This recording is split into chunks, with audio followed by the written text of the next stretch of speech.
quiet of night, I whispered my plea, holding her close, hoping for her decree.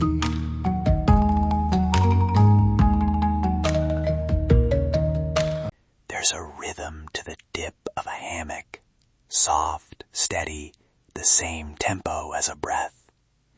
Close your eyes, mango leaves hush, a fan turns once, twice, and a grandmother hums a low, looping melody that sounds like an answer to the river.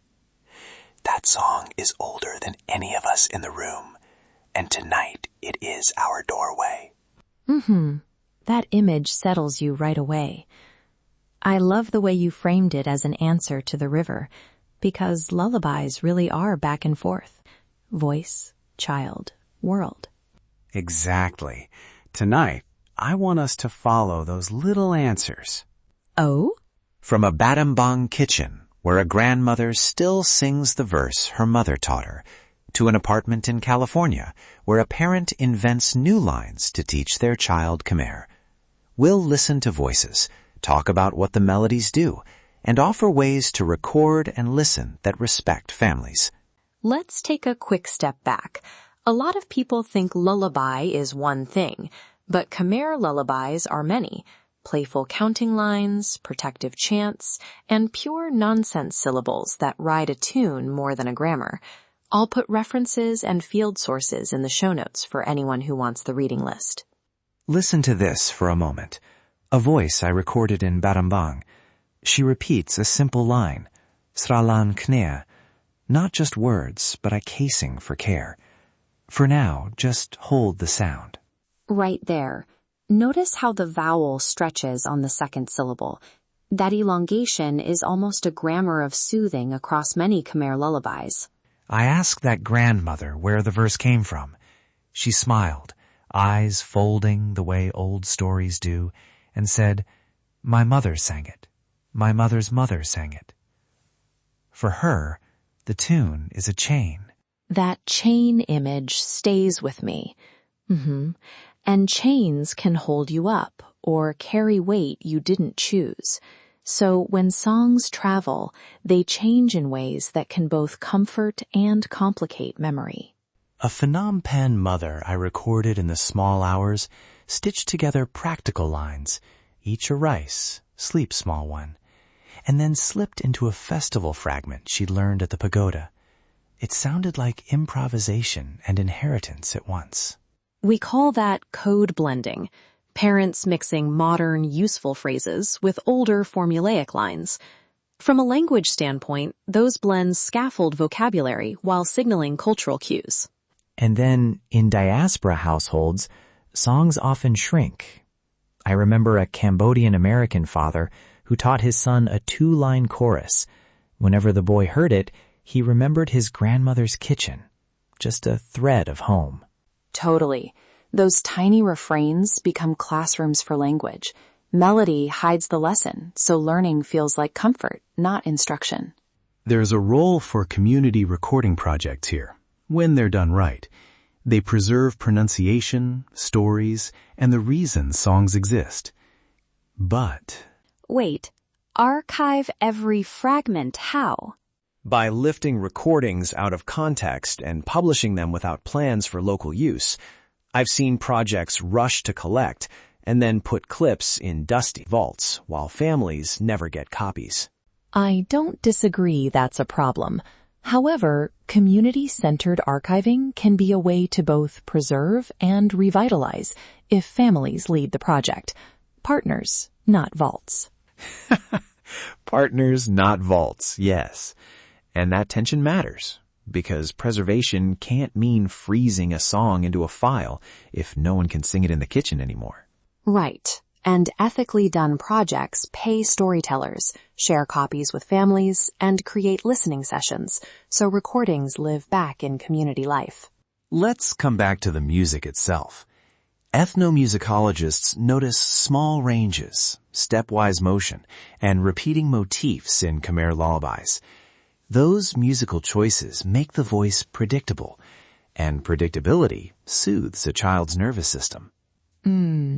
And the images in the lyrics, rice fields, moonlight, little boats, ancestral protection, teach values quietly. It's narrative without a sermon. I want to offer 2 simple Khmer phrases you can try at home, respectful and small.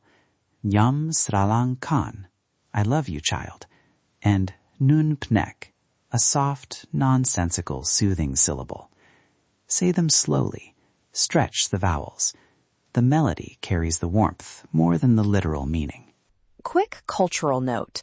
When using Khmer phrases outside family settings, ask permission. Language is intimate. If you're recording or using a line publicly, ask where it came from and whether the family is comfortable sharing it. A woman in her 80s taught me a mostly nonsense lullaby and said, "These sounds made my baby close her eyes."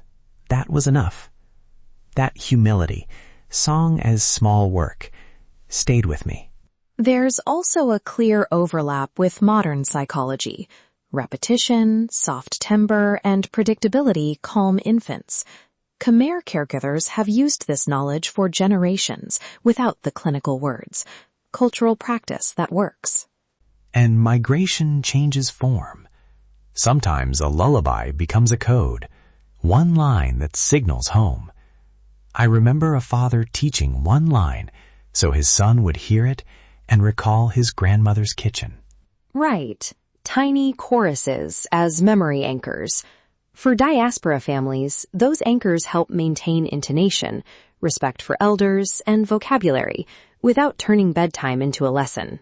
If you want to listen or record respectfully, a few practical tips. First, ask for verbal consent on the record and explain how audio will be used. Second, capture a minute of room tone so edits feel natural. Third, if a family asks a clip not be used publicly, honor that request immediately. And when visiting a home, arrive with a small, respectful gift, tea, fruit, or a printed note explaining your project in Khmer and English. Logistics, ethics, and relationship. The layers matter.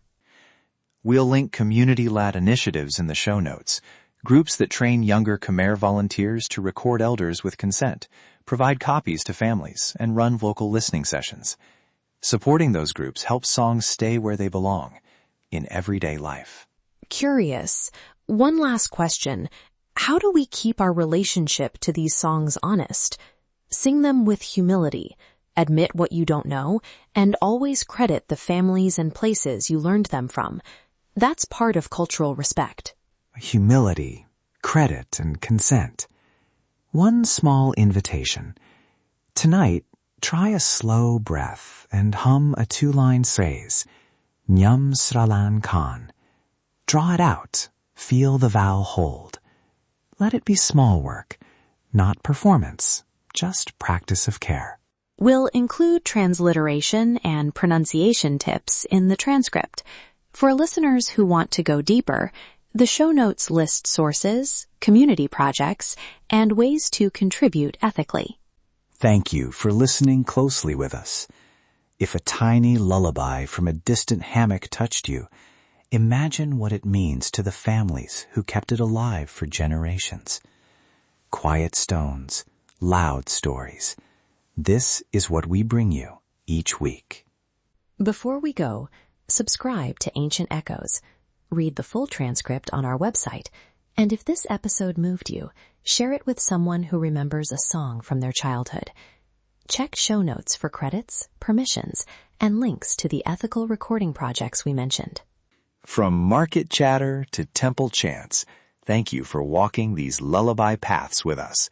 Until next time, listen, learn, belong. Ancient stones, modern stories, warm welcomes. Oh,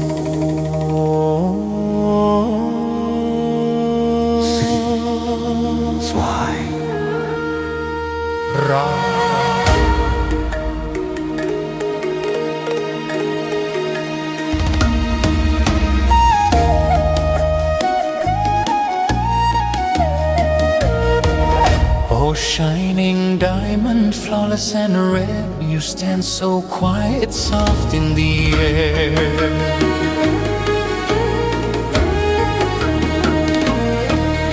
I dared not to rush you, feared you'd flee. Your heart too pure to belong to me. If you turn away, I reach and bind, press my hand, still body and mind.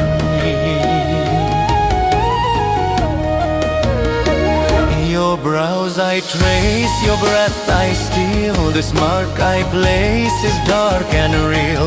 From this moment break and fall, hear the spell, obey the call.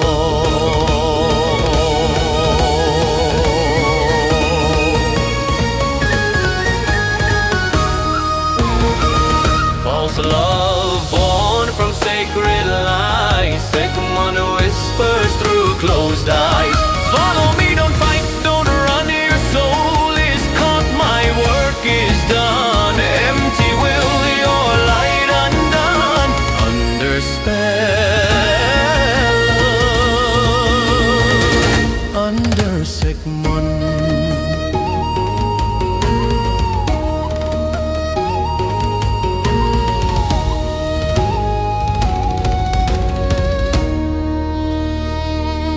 Crystal beauty, diamond bright, caught between shadow, charm and night.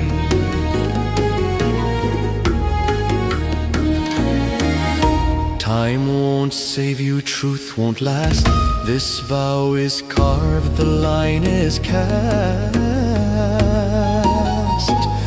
My words are smoke, my touch is fire. I bend your heart